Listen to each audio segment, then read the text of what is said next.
आज की इस वीडियो में अपन बात करेंगे न्यूमेरिकल्स ऑन प्रोजेक्टाइल मोशन। तो स्टार्ट करते हैं। न्यूमेरिकल्स कौन कौन से पैटर्न के होंगे, कितने टाइप्स के होंगे न्यूमेरिकल्स। ओके, सबसे पहले अपन बात करते हैं बेसिक से।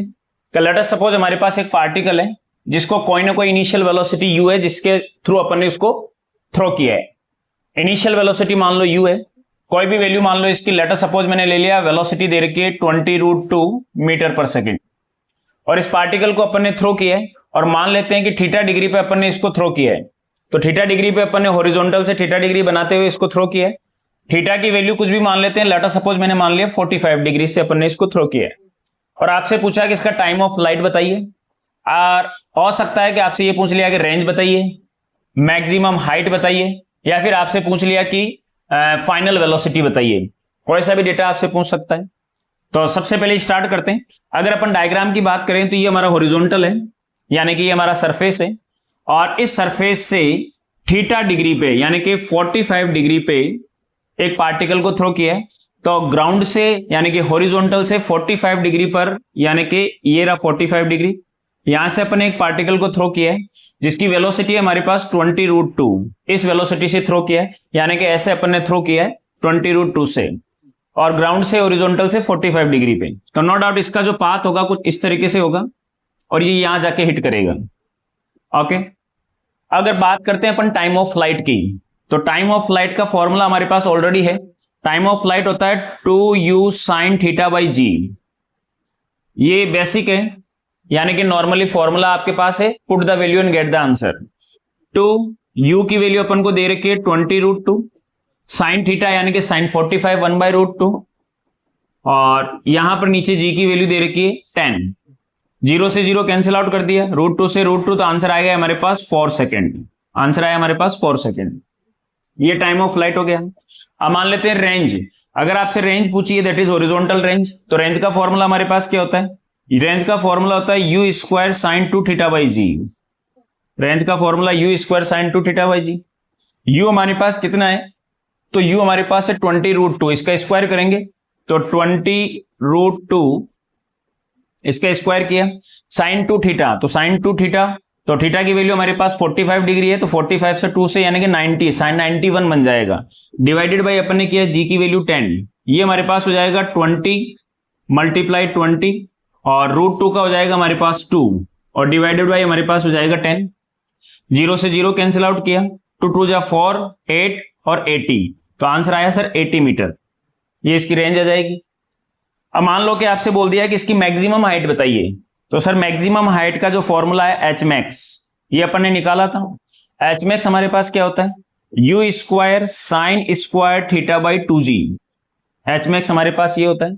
फॉर्मूले अपन को याद होने चाहिए। Time of flight 2u sin θ, range हो गया u² sin 2θ/g, maximum height u² sin² θ/2g। u की वैल्यू तो u² अभी अपन ने किया था, यानी कि 20 मल्टीप्लाई 20, और √2 का हो जाएगा 2, u² sin² θ, तो sin θ कितना है? 45। sin 45 का मतलब हो गया 1/√2 उसका स्क्वायर, तो 1/√2 का हो गया स्क्वायर, तो 1/2 डिवाइडेड बाई 2g यानी कि 20। 20 से 20 कैंसिल आउट, 2 से 2 cancel out, maximum height I हमारे पास 20 मीटर। ये हमारे पास आया 20 मीटर। इसके बाद में मान लो कि आपको बोल रखा है कि फाइनल वेलोसिटी बताओ, तो देखो ध्यान से, फाइनल वेलोसिटी क्या होगी? फाइनल वेलोसिटी की अगर मैं बात करता हूं तो ये ऐसे जाके हिट कर रहा है, ये इसकी फाइनल वेलोसिटी होगी। यानी कि इस फाइनल वेलोसिटी का एक कंपोनेंट इधर होगा, और इस फाइनल वेलोसिटी का एक कंपोनेंट इधर होगा, उसी का रिजल्टेंट इधर आएगा। यानी कि एक तो फाइनल वेलोसिटी होगी vx, और एक फाइनल वेलोसिटी होगी y डायरेक्शन में vy। ठीक है, दो वेलोसिटी है, और इन दोनों का जो रिजल्टेंट बनेगा ये फाइनल वेलोसिटी v बनेगी। यानी कि अगर मैं बात करता हूं कि फाइनल वेलोसिटी की अगर अपन बात करें तो फॉर्मूला क्या बन जाएगा? दैट इज √vx का स्क्वायर प्लस vy का स्क्वायर। ये हमारे पास फॉर्मूला होगा। बिकॉज दो वेक्टर 90 डिग्री पे हैं, तो फॉर्मूला हो जाएगा √a² प्लस b², यानी कि पहले वेक्टर का स्क्वायर प्लस दूसरे वेक्टर का स्क्वायर इन रूट, तो √a² प्लस b², तो ये हो जाएगा vx का स्क्वायर प्लस vy का स्क्वायर। अब ध्यान से देखें तो vx का मतलब हो गया final velocity in x direction. तो x डायरेक्शन की वेलोसिटी तो जितनी इनिशियल होती है उतनी फाइनल रहती है, क्योंकि एक्सेलरेशन x डायरेक्शन में नहीं होता है, एक्सेलरेशन y डायरेक्शन में होता है। तो x डायरेक्शन का एक्सेलरेशन तो क्या है? 0 है, तो अगर एक्सेलरेशन 0 रहेगा तो फाइनल वेलोसिटी क्या होगी, तो v equal to u plus 80 लगाएं तो 80 तो टर्म हट जाएगा, तो v और u बराबर रहेंगे। यानी कहने का मतलब क्या हो गया कि vx का मतलब हो गया final velocity in x direction, और x डायरेक्शन की फाइनल वेलोसिटी और इनिशियल वेलोसिटी सेम रहेगी क्योंकि एक्सेलरेशन 0 है। तो v equal to u plus 80 अगर मैं लगाता हूं तो एक्सेलरेशन की वैल्यू 0 है, तो ये टर्म हट गया, यानी कि v और u बराबर हो गए, यानी कि vx ux के बराबर होगा। और ux कितना होगा, तो यहां पर इस वेलोसिटी के दो कंपोनेंट हो जाएंगे, एक ये हो जाएगा दैट इज ux जिसका u cos थीटा होता है, और एक ये हो जाएगा uy जो u sin थीटा होता है। ux कितना हो जाएगा that is u cos theta, तो u कितना है 20√2 और cos 45 कितना होता है 1/√2, कैंसिल आउट हो जाएगा, तो ये आएगा 20 और uy भी हमारे पास आएगा 20। ठीक है, तो ये तो हमारे पास हो जाएगा vx, तो vx हो जाएगा ux और ux की वैल्यू आई हमारे पास 20, तो 20 का स्क्वायर हो जाएगा। फिर आता है vy, vy का मतलब वर्टिकल डायरेक्शन में फाइनल वेलोसिटी, तो वर्टिकल डायरेक्शन में फाइनल वेलोसिटी, तो वर्टिकल में एक्सेलरेशन भी काम कर रहा है, तो फाइनल वेलोसिटी कैसे निकालेंगे, तो फाइनल वेलोसिटी निकालने के लिए दो फॉर्मूले, या तो v equal to u plus 80 लगाओ या फिर v square minus u square वाला लगाओ। तो मैं लगा रहा हूं यहां पर v square minus u square is equal to 2gs, ये लगा रहा हूं। ये वर्टिकल डायरेक्शन है तो y लगा दिया इनके, ये y लगाया। अब ध्यान से देखें एक्सेलरेशन भी y डायरेक्शन का, vy ये अपन को निकालना है, तो vy का स्क्वायर तो कैलकुलेट करना है, माइनस uy का स्क्वायर, तो uy कितना है हमारे पास, uy हमारे पास है 20√2, इसका स्क्वायर करेंगे तो 20 का तो हो जाएगा 400, 20 मल्टीप्लाई 20 और ये हो जाएगा 2, यानी कि 400 मल्टीप्लाई 2 यानी कि 800, तो ये हो जाएगा 800 इज इक्वल टू 2 की जगह 2, g की वैल्यू हमारे पास आ रही है नीचे की साइड में यानी कि -10, और s हमारे पास क्या हो जाएगा, तो s हो जाएगा वर्टिकल डायरेक्शन का कितना, तो वर्टिकल डायरेक्शन का s 0 हो गया, तो इसका मतलब ये पूरा का पूरा टर्म कितना हो गया 0। तो vy की जो फाइनल वेलोसिटी हमारे पास आई वो 800 का मतलब क्या हो जाएगा vy का स्क्वायर, तो सीधा स्क्वायर ही रखना है तो रूट निकालने की जरूरत नहीं है, ये हो जाएगा 800 और ये हो जाएगा 20 का 400, तो ओवरऑल हमारे पास आया 1200, √1200 जिसको अपन लिख सकते हैं 10√12, ये फाइनल वेलोसिटी आ जाएगी इन मीटर पर सेकंड। तो ये कुछ चीजें थी जो अपन को कैलकुलेट करनी है, ये सबसे बेसिक क्वेश्चन है जिसमें केवल वैल्यूज पुट करो और आंसर लेके आ जाए। ठीक है, अब अपन थोड़ा सा एडवांस की बात करते हैं कि सर इसमें और क्या बन सकता है, तो इसको पहले इरेज करते हैं अपन और इसी से रिलेटेड न्यूमेरिकल बनाते हैं। ये सारी चीजें यहां से हटा रहा हूं और एक नया न्यूमेरिकल बनाते हैं।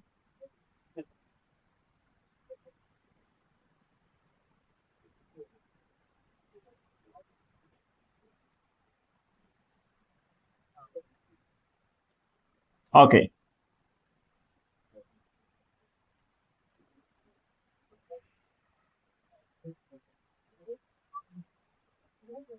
चलो मान लेते हैं कि ये न्यूमेरिकल है, एक पार्टिकल है जिसको 20√2 से अपन ने थ्रो किया है और 45 डिग्री पे अपन ने थ्रो किया है, और इस बार आपको ये नहीं पूछा है, आपसे ये पूछा है कि वो आपको टाइम बताना है जब फाइनल वेलोसिटी ने या फिर जब वेलोसिटी ने इनिशियल वेलोसिटी के साथ 82 डिग्री एंगल बनाया हो। फिर से समझे क्या पूछा मैंने कि फाइंड आउट या फिर कैलकुलेट द टाइम या फिर find out the time eight which velocity max 82 degree angle with initial velocity, यानी कि वेलोसिटी जो है वो इनिशियल वेलोसिटी से कितना डिग्री बनाना चाहिए, 82 डिग्री इनिशियल वेलोसिटी के साथ बनाए, यानी कि वो टाइम आपको बताना है कि जिस टाइम पे velocity max 82 degree with initial velocity से 82 डिग्री जब बन रहा है वो टाइम बताना है कि कब ये बन रहा है। यहां 82 डिग्री लिया, 90 डिग्री, ये वॉटेवर द वैल्यू में भी देर, ठीक है, तो वैल्यू कुछ भी हो सकती है। तो ये अपना डायग्राम था भैया, ओरिजिनल डायग्राम, ये सब यहां से रिमूव किया मैंने, ये ओरिजिनल डायग्राम था हमारा। अब न्यूमेरिकल हमें ये समझा रहा है कि सर हमें वो एंगल देखना है, एंगल कितना है इनिशियल वेलोसिटी के साथ 82 डिग्री। तो अब देखो ये इनिशियल वेलोसिटी है u और इसके साथ कितना एंगल चाहिए 82, तो ये यहां से देखो, यहां से लेके यहां तक तो 45 हो गया, फिर 82 का मतलब कितना बच गया, तो 82 का मतलब ये हो गया 37, 7 और 5 12, ठीक है 37 डिग्री, यानी कहने का मतलब यहां कहीं ना कहीं ये ये 37 डिग्री है, ये एंगल मान लो 37। ठीक है, अब ध्यान से देखो कि ये जो वेलोसिटी है ये इनिशियल वेलोसिटी से कितने डिग्री बना रहा है, this velocity and this initial velocity, और इनके बीच का एंगल कितना 82 डिग्री। यानी कि हमें समझ में आ गया कि वेलोसिटी जो है उसकी डायरेक्शन इधर रहनी है। अब सोचो जरा ध्यान से कि वेलोसिटी इस पूरे पाथ पर देखते हैं अपन कि इस पूरे पाथ पर कहां पर अपन को ऐसा सिनेरियो क्रिएट मिलेगा। तो अगर मैं बात करता हूं इससे पहले तब तो वेलोसिटी का मुंह ऊपर की साइड में रहेगा, इसके बाद में वेलोसिटी का मुंह नीचे की साइड में आना चालू होगा, यानी कि इसके बाद में मिलेगा नो डाउट। अब वेलोसिटी की जो डायरेक्शन है वो नीचे की साइड है, तो लेट अस सपोज यहां कहीं ना कहीं मैं मान लिया कि ये वेलोसिटी की डायरेक्शन है, सेम ये का ये वेक्टर मैंने यहां बनाया, और ये हॉरिजॉन्टल है, ये हॉरिजॉन्टल बनाया, और हॉरिजॉन्टल से 37, यानी कि हॉरिजॉन्टल से ये यहां बना रहा है 37। ठीक है, अच्छे लेवल का क्वेश्चन है, इजी है। ओके, तो हमने क्या देखा सर कि यहां पर इनिशियल वेलोसिटी के साथ ये जो वेलोसिटी है बाद की velocity, you can say final velocity, तो जो फाइनल वेलोसिटी है यानी कि जो वेलोसिटी बाद में आ रही है वो वेलोसिटी इनिशियल वेलोसिटी से 37 का मतलब ऐसे है, यानी कि हॉरिजॉन्टल से 37 बनाएगी। हॉरिजॉन्टल से तो हमने देखा कि सर ये कंपोनेंट, ये वेक्टर अपन को ऐसे मिलेगा, तो इसके बाद में मिलेगा यहां तो ऊपर की साइड में मिलेगा और यहां नीचे मिलेगा, तो ये वेक्टर बनाया और हॉरिजॉन्टल से इस वेक्टर ने 37 बनाया, 37 यहां बना दिया। ठीक, अब ये जो वेलोसिटी है इसको नाम दे दिया v, इसको नाम दे दिया मैंने v। इसके दो कंपोनेंट हो गए, एक कंपोनेंट हो गया ये vx और एक कंपोनेंट हो गया ये vy। ठीक है, vx कंपोनेंट कभी चेंज नहीं होता क्योंकि हॉरिजॉन्टल डायरेक्शन की वेलोसिटी कभी चेंज नहीं होगी, क्योंकि वो अभी मैंने बताया कि v equal to u plus AT में एक्सेलरेशन तो जीरो आ रहा है, इधर एक्सेलरेशन नहीं है, एक्सेलरेशन वर्टिकल है, हॉरिजॉन्टल कोई एक्सेलरेशन नहीं है, तो ये तो सेम रहेगा। तो जितना यहां था, तो स्टार्टिंग में कितना यहां था 20, तो ये तो 20 रहेगा। उसके बाद में vy, ये अपन को कैलकुलेट करना है, तो इसको कैसे कैलकुलेट करते हैं, तो ध्यान से देखें इसको कैलकुलेट करने का तरीका। तो ये हमारे पास एंगल दे रखा है 37, तो 37, तो ये एक राइट एंगल ट्राइंगल बन रहा है, ये ऐसे राइट एंगल ट्राइंगल बन रहा है 37 का। तो इसके अंदर अपन को क्या पता है, बेस पता है, परपेंडिकुलर निकालना है, तो tan 37 निकालते हैं। यहां से निकाला tan 37 सीधा, आप v equal to u plus AT से भी निकाल सकते हैं, उससे बेटर है कि यहां से सीधा निकाल सकते हैं, एंगल पता है। tan 37 perpendicular by base, perpendicular क्या हो जाएगा, तो परपेंडिकुलर हो जाएगा vy, और बेस हमारे पास कितना हो जाएगा, बेस हमारे पास हो जाएगा 20। यहां से अपन ने vy निकाला, तो vy कितना हो जाएगा 20, और ये हो जाएगा tan 37। तो tan 37 का मतलब क्या हो जाएगा, साइन अपॉन कोस, यानी कि साइन 37 डिवाइडेड बाई कोस 37। 20 की जगह 20 रखा, साइन 37 कितना होता है, तो साइन 37 होता है हमारे पास 3/5, और cos 37 हमारे पास कितना होता है 4/5, तो उल्टा हो जाएगा 5/4। 5 से 5 कैंसिल आउट हो जाएगा, 4 से ये 5 टाइम्स हो जाएगा, तो हमारे पास आंसर आएगा सर 15। तो vy की वैल्यू अपन ने निकाली 15, ये vy निकल गया हमारे पास। अब ध्यान से देखें कि मैंने v equal to u plus AT क्यों काम में नहीं लिया, क्योंकि अगर मैं v is equal to u plus AT या gt काम में लेता तो यहां पर इस v को निकालने के लिए u, तो वर्टिकल डायरेक्शन में u मेरे को पता है और वर्टिकल डायरेक्शन में एक्सेलरेशन भी मुझे पता है, लेकिन टाइम नहीं पता मुझे, टाइम तो निकालना है भैया, इसलिए ये काम में नहीं ली। अब लेकिन अगर हमें vy पता चल गया तो अब अपन ये काम में ले सकते हैं, क्योंकि vy अब आपको पता चल गया, uy आपको पहले से पता है, gy पता है, तो t निकल जाएगा। तो ये इक्वेशन फॉलो कर रहे हैं, v is equal to u plus G T, vertical direction vertical direction vertical direction, तो यहां पर t का फॉर्मूला सीधा बना लो, v minus u by G. vy कितना है हमारे पास 15, किधर है नीचे, माइनस uy किधर है ऊपर, यानी कि 20 डिवाइड बाई जी हमारे पास कितना है 10, किधर नीचे, माइनस कॉमन ले लेंगे यहां से, तो ये हो जाएगा माइनस माइनस कैंसिल, ऊपर हो जाएगा 35 और नीचे आ जाएगा 10, तो आंसर आ जाएगा 3.5 सेकेंड। Answer is 3.5 second. ये हो जाएगा किसका टाइम, यानी कि 3.5 सेकेंड जो है उस टाइम पर वेलोसिटी जो है वो हमारी इनिशियल वेलोसिटी से कितना एंगल बना रही है, 82 डिग्री बना रही है। न्यूमेरिकल को आराम से समझे, अच्छे लेवल का न्यूमेरिकल करवाए। इससे पहले वाला जो न्यूमेरिकल था वो अपन मान सकते हैं कि स्कूलिंग टाइप का था, लेकिन ये न्यूमेरिकल काफी अच्छा था। इसके बाद में अपन बात करते हैं, ये हमारे पास दो न्यूमेरिकल हो गई। अब अपन बात करते हैं एक और पैटर्न की। लेट्स सपोज आपको दे रखा है कि y is equal to √3x minus 2x square, कोई भी एक इक्वेशन दे रखी है और आपको बोल दिया है कि for this equation find out u and theta, u और थीटा की वैल्यू फाइंड आउट करनी है। तो u और थीटा कैसे फाइंड आउट करते हैं, तो ध्यान से देखो, तो ये क्या हो गई, एक तरीके से हम इस इक्वेशन को मान सकते हैं कि इक्वेशन ऑफ ट्रेजेक्ट्री है। तो इसको कंपेयर करें इक्वेशन ऑफ ट्रेजेक्ट्री से, तो इक्वेशन ऑफ ट्रेजेक्ट्री हमारे पास क्या होती है, y is equal to x tan theta minus G X square divided by 2u square cos square theta, 2u square cos square theta. अगर मैं कंपेयर करता हूं तो x के साथ x आ गया, यानी कि टेन थीटा की वैल्यू हमारे पास आ गई √3, और टेन थीटा √3, इसका मतलब थीटा हो जाएगा 60 डिग्री। तो थीटा तो तुरंत पता चल गया अपन को भी है। फिर अपन कंपेयर करते हैं इसको, तो एक्स स्क्वायर तो एक्स स्क्वायर हो गया, तो 2 is equal to G divided by 2u square cos square theta. यहां से ध्यान से देखें तो u स्क्वायर का फॉर्मूला हो जाएगा g डिवाइडेड बाई 2 2 जा 4, और कोस स्क्वायर थीटा, तो कोस थीटा कितना था हमारे पास, तो थीटा की वैल्यू हमारे पास है 60, तो कोस 60 हाफ, यानी कि हाफ का स्क्वायर 1/4। जी की वैल्यू हमारे पास है 10, 4 से 4 कैंसिल, तो u की वैल्यू हमारे पास आ गई √10। तो कुछ इस हिसाब के भी न्यूमेरिकल बनते हैं हमारे पास। ओके, तो प्रैक्टिस इसके लिए करनी होगी आप लोगों को, और भी न्यूमेरिकल्स बन सकते हैं। लेट्स सपोज एक लास्ट न्यूमेरिकल और बताता हूं मैं आपको कि टाइप 4,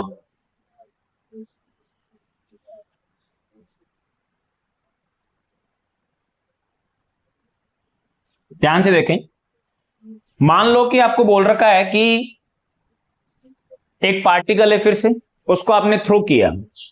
जब आपने उस पार्टिकल को थ्रो किया, मान लो कि उसकी इनिशियल वेलोसिटी थी u, और जिस हॉरिजॉन्टल से जो एंगल बनाया उसने, वो मान लिया कि थीटा डिग्री पे आपने उसको थ्रो किया। उसके बाद में आपको ये बोला गया है कि उसको थ्रो करने के बाद में आपने इस तरीके से उसको थ्रो किया, या फिर इतनी वेलोसिटी से आपने उसको थ्रो किया कि वो एक वॉल है, उस वॉल को क्रॉस कर गया। वॉल के बारे में और इंफॉर्मेशन दे रखी है। लेट्स सपोज जो वॉल है उसकी हाइट जो है वो 4 मीटर है, हाइट जो है वो कितनी है, 4 मीटर है। और ये भी बताया गया है कि जहां से आपने थ्रो किया वो वॉल जो है, आपने जहां से थ्रो किया उससे कुछ डिस्टेंस पे, मान लो कि वो जो डिस्टेंस है वो भी आपको दे रखी है 4 मीटर, ये भी आपको 4 मीटर।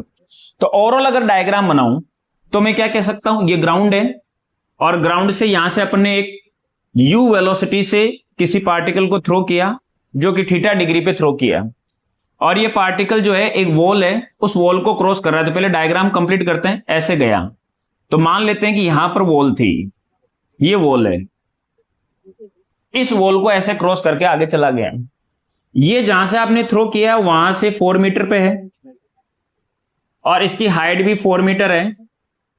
इसका मतलब अगर देखा जाए तो अगर ये साइड और ये साइड बराबर है, तो अगर इसका मैं राइट एंगल ट्राइंगल बनाऊं, ये राइट एंगल ट्राइंगल, तो ये वाला जो एंगल बनेगा यहां से, ध्यान से देखना, थीटा अलग है और ये जो मैंने ग्रीन मार्कर से बनाया ये अलग है। ये right angle triangle, green green, ये राइट एंगल ट्राइंगल, तो इसका जो एंगल बनेगा ये 45 हो जाएगा। अगर आपसे पूछे तो ये भी हमारे काम की चीज है, ठीक है। ओके सर, ये न्यूमेरिकल था। अब हमारे से पूछा क्या गया है कि वो वेलोसिटी बताओ और वो थीटा बताओ, कि मिनिमम कितनी वेलोसिटी से आप थ्रो करो कि इस 4 मीटर की वॉल को वो क्रॉस कर जाए, एज वेल एज कितने एंगल पे फेंकनी है। ये दोनों चीजें आपसे फाइंड आउट करवानी है। अगर ध्यान से देखें तो ये हमारा x कोऑर्डिनेट है, ये हमारा y कोऑर्डिनेट है, यानी कि हमें x की वैल्यू दे रखी है 4 मीटर और हमें y की भी वैल्यू दे रखी है 4 मीटर। ये हमें x और y दे रखा है। तो यहीं से हमें समझ में आ रहा है कि सर अगर x और y अपन को दे रखा है तो नो डाउट अपन को क्या काम में लेना है, नो डाउट अपन को इक्वेशन ऑफ ट्रेजेक्ट्री काम में लेनी है, क्योंकि उसी में x और y होता है। अगर मैं ध्यान से बताऊं इसको, तो y is equal to formula होता है x tan theta minus G X square u square, G X square divided by u square cos square theta, 2 भी आएगा ना। X tan theta minus G X square divided by 2 u square cos square theta. Okay, ये equation of trajectory हमारे पास थी। इस trajectory को, इस इक्वेशन को अपन और भी फॉर्मेट में चेंज कर सकते हैं। वो क्या होंगे देखना। लेट अस सपोज आपने इसको साइन थीटा से ऊपर नीचे मल्टीप्लाई करवाया, तो हमारे पास क्या हो जाएगा, साइन अपॉन कोस टेन थीटा बन जाएगा। तो मैं इसको क्या लिख सकता हूं, एक्स टेन थीटा माइनस, यहां से एक एक्स अलग कर देते हैं, दो, एक एक्स यहां से ले लिया, ठीक है, और साइन बाई कोस, तो एक कोस मैंने यहां ले लिया, तो साइन बाई कोस हो गया टेन थीटा। अब हमारे पास क्या बचा, एक साइन चला गया, एक कोस चला गया, और एक एक्स चला गया, ये हमारे पास बचे, ठीक है। अब ध्यान से देखें तो 2 और ये क्या हो जाएगा, रेंज का फॉर्मूला, रेंज का फॉर्मूला क्या होता है, u square sine 2 theta by G, u square sine 2 theta. तो देखना जरा ध्यान से, 2 साइन है कोस है साइन 2 थीटा, तो इसको हटाया और इसको हटाया, ये बन गया साइन 2 थीटा, और u square sine 2 theta by g, ये जी नीचे आ जाएगा, तो ये क्या बन जाएगा, रेंज, और ऊपर हमारे पास एक एक्स और बच गया। ऊपर ध्यान से देखें तो एक्स टेन थीटा कॉमन आ गया, तो हमारे पास इधर बचा 1 और इधर हमारे पास बचा x upon r, x upon r, और ये आई इक्वेशन वाई की। ध्यान से देखो क्या क्या पता है, वाई हमें पता है 4, एक्स हमें पता है 4 टेन थीटा, 1 माइनस एक्स हमें पता है 4, आर रेंज, ये भी बता रखा है कि जो वॉल है हमारे से 4 मीटर दूर है, और फाइनली जहां गिरती है वहां से कितना दूर है, तो ये वैल्यू कुछ ना कुछ होगी। लेट अस सपोज ये दे रखी है 14 मीटर, तो रेंज कितनी हो गई 18, ये गिवन होगा आपको भी। अब इसको सोल्व कर लेंगे, यहां से टेन थीटा की वैल्यू निकल जाएगी। जैसे टेन थीटा निकलेगा तो आप रेंज का फॉर्मूला लगा देना। रेंज क्या होता है, u square sine 2 theta by g, ये हमारे पास रेंज होती है। इसके अंदर रेंज हमें पता है साइन 2 थीटा, थीटा निकलते साइन 2 थीटा पता चल जाएगा, जी अपन को पता है, तो यहां से यू निकल जाएगा, ठीक। Thank you.